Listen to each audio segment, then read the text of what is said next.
তেসরা শাবান আমাদের দিন মিলাদ মানবতার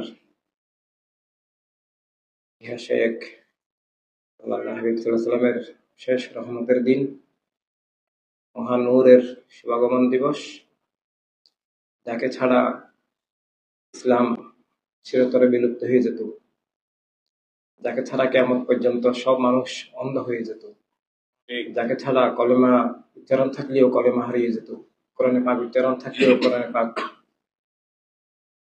আসল দিক থেকে, মর্মের দিক থেকে, আলোর দিক থেকে কেউ পেত না, যাকে ছাড়া ভুয়া ইসলাম হয়ে যেত, যাকে ছাড়া মুলুকিয়ত এই ইসলাম হয়ে যেত, নাউজুবিল্লাহ, যাকে ছাড়া বস্তুবাদেই ইসলামের নামে চালু হয়ে যেত, আমাদের অস্তিত্বের রক্ষক নবীর নূর, আল্লাহ তাআলার খাস দান, যার শুভকামনার শুকরিয়া, যার কাছে আমাদের ঋণ কিয়ামত পর্যন্ত সব ইমানদারের কখনো শোধ হবে না।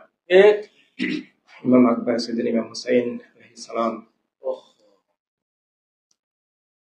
আমরা আল্লাহ হাবিব সাল্লাল্লাহু আলাইহি ওয়াসাল্লামের রহমতে অনেক সৌভাগ্যবান যে আমরা তার গোলামিয়তের ধারায় আছি। ইমাম আকবরের গোলামরাই নবীর গোলাম, আহলে রাসূল আলাইহিস সালামের সবারই গোলাম, আমানতের উত্তরাধিকার, যাদের কলমা উচ্চারণ সঠিক, যারা সত্যিকারের আল্লাহর বান্দা, এগুলো ইমানদার।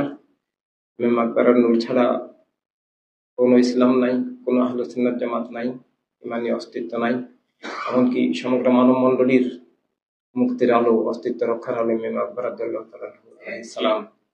নবী যে নূর দান করেছেন, সাহাবায়ে কেরাম আলাইহিস সালাম যে নূর, আত্মা এবং জীবনের নূর, ইসলাম, ইসলামের সব দিক, আত্মিক, রাজনৈতিক, মানবিক সব দিক যা কিছু কায়েম করেছেন মহান মুকুল সাহাবায়ে কেরাম, তা যখন তার বিরুদ্ধে যখন যুদ্ধ, তা যখন নিশ্চিহ্ন করে দেওয়ার ষড়যন্ত্র, তখন ইমাম আকবর রাদিয়াল্লাহু তাআলা আনহু এবং তার সাথীবৃন্দ শাহাদাতের বিনিময়ে আমাদেরকে আবার কলেমা দিয়েছেন, আমাদের দিনকে, আমাদের মিল্লাতকে, আমাদেরকে কিয়ামত পর্যন্ত আলো দিয়েছেন। ইমাম আকবর রাদিয়াল্লাহু তাআলা আনহু ছাড়া নবীর কোনো বন্ধন নাই। কলমা উচ্চারণ করলেও ঈমান হবে না, উচ্চারণে শব্দে থেকে যাবে, হাকিকতে পৌঁছবে না। আর সেই ধারা আল্লাহ হাবিব সাল্লাল্লাহু আলাইহি সাল্লাম আউলিয়া কেরামের দোয়ায় বিলুপ্তির পর আবার আমাদেরকে দিয়ে, আমরা ইমাম আকবর আলাইহিস সালামের গোলামদেরকে দিয়ে আবার পুনরুজ্জীবিত করেছেন। আমাদের দায়িত্ব বিশাল, অপরিসীম।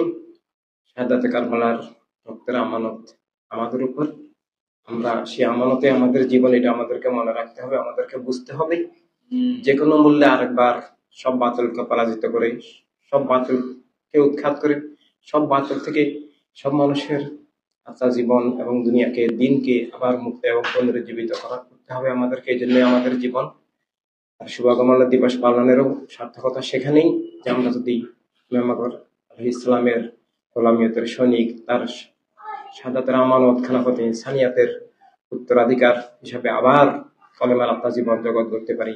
আলহামদুলিল্লাহ, ওয়াসসালাতু ওয়াসসালামু আলা হাবিবিল্লাহ।